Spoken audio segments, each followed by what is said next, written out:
No, but I'll still take a picture of it if I'm not.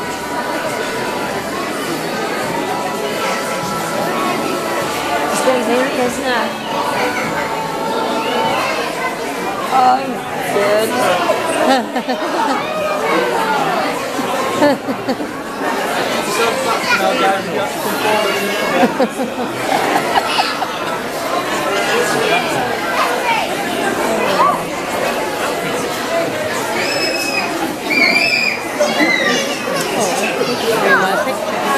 Now, do try and stay nice and calm. We don't want to startle him. Good boy. He's just having a little sniff of the air, just to see what's out there, just making sure you're friendly. I hope you're friendly, are you? Good. Good boy. Come on then. Come on. Onto the ice, it's a bit cold. Good boy. All right. Well, hello everyone. Blimey, hello. My name is Ursula, and I'm here today to share my love of polar bears with you. This is my very good friend. He's called Bjorn, which is a Scandinavian name, which means bear, and he is an adult male polar bear. And he's fully grown, or at least I really hope he is. Now, you may well be wondering, what is a polar bear doing surrounded by all of these people? Is it safe? Well, I'm here to put your minds at rest, you'll be pleased to know. He's not a wild bear. I've had him ever since he was a very tiny cub, about 3 months old. He was abandoned as a little cub, and so I've had him ever since. So he's very used to people. Can you see that he doesn't mind me being close to him? Good boy. Or giving him a bit of a pat on the head.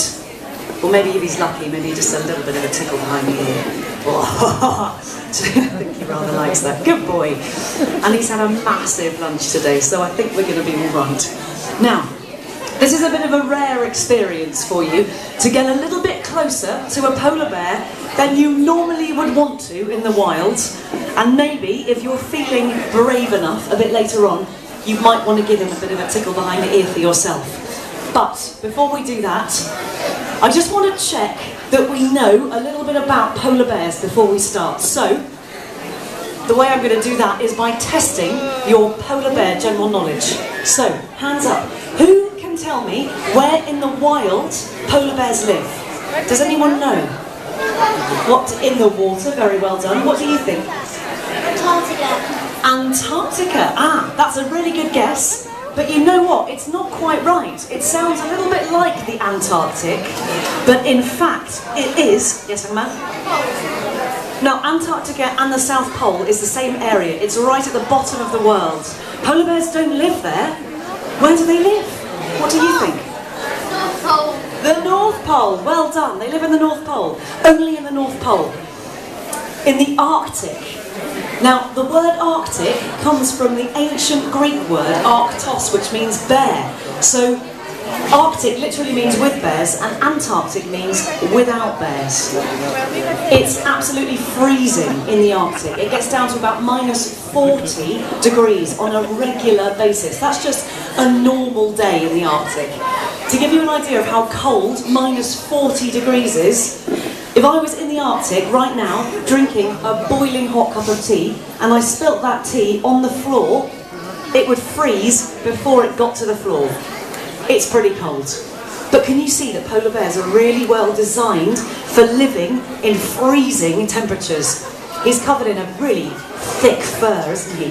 He's got 2 layers of fur, one really dense one at the bottom, and then one that you can see on top, which is waterproof, so he never gets wet down to the skin. And he's also got a big old wadge of fat underneath him as well to keep him warm. So, they live in the Arctic, they love cold weather. Next question. Why don't polar bears eat penguins? Anyone have an idea why they don't? Can you say it again? They don't live in the same place. Well done, young man. They don't live in the same place. They live in the Antarctic, don't they? So they never get to meet. The only time you'll ever see polar bears and penguins together is in zoos. So if they don't eat penguins, what do they eat? What's a polar bear's favourite food? What do you think? You know that. Fish. You. Fish is a good guess, but it's not right. Let's think larger than a fish. Seals. Well done. They eat seals. The reason why they eat seals is because seals have got lots of fat on them, and polar bears, they've got lots of fat and they need to keep their reserves up. So they eat seals that have got blubber on them. They eat an awful lot of blubber. They can eat 12 stone of it in one sitting. That's a lot of blubber. Okay, so I think we know a little bit about polar bears. That's really good. I think we can move on. I said before I wanted to give you an opportunity to give him a little scratch behind the ear, and I'd love to do that. I just want to check that he's in a sociable mood before we start, because they can be a little bit tricky. You never can tell with bears. So, I think what I'm going to need is somebody to help me. Somebody very, very brave, and also very calm. Brave and calm. Who's feeling brave and calm? You look very brave to me. Do you want to come and stand over here? Hello there, what's your name? Asa, nice to meet you. Have you got any experience with animals already, Asa? Sort of. What does that mean? Yes. Fish. You've got fish. Oh, and rabbits. Okay, good. I was going to say fish is not going to help us very much, but rabbits, if we just imagine... Sorry, madam, he does seem to be rather interested in your bag. Bjorn, behave yourself. Bjorn. If you just imagine, Asa, that he's a very overgrown rabbit, then I think we might be alright. Okay, good stuff. Alright, now, if you just stand your ground and you hold your hand out for him, and we'll give him a call. Do you remember his name? It's Bjorn. Yeah, good stuff. Bjorn. Oh, good. Okay, right, we got him first time. Good boy. Okay, he's going to give you a little bit of a sniff in the armpit. Very nice. Polar bears have got a really good sense of smell. Good boy. They can smell a seal under a metre of ice and snow from nearly a mile away. So they really rely on their sense of smell. I hope yours isn't very good though, I'm afraid, because he's got rather terrible breath. I do apologise. Seal breath. Good boy. Oh, there we go. Have you got that little bit behind his ear? It's a little pressure point there. Oh, very nice. Good boy. Oh, Asa, I think you've got away with animals. Shall we give them a big round of applause? He's in a good mood. Oh, we're lucky today. Okay, is there anyone else that would like to say hello to Bjorn? Oh, that's really good news. Okay, now, there's a couple of things to remember before we start. I'm just going to get him back a bit. Good boy, back you go. Back you go. Well done. If I could ask you to come to the very edge of our iceberg, if you're feeling brave enough, that is. So come a little closer, but stop at the edge. Wonderful. Okay. Now, it's very important that we don't stand on the ice, because polar bears are quite territorial animals. We don't want to crowd round them and make them feel uncomfortable.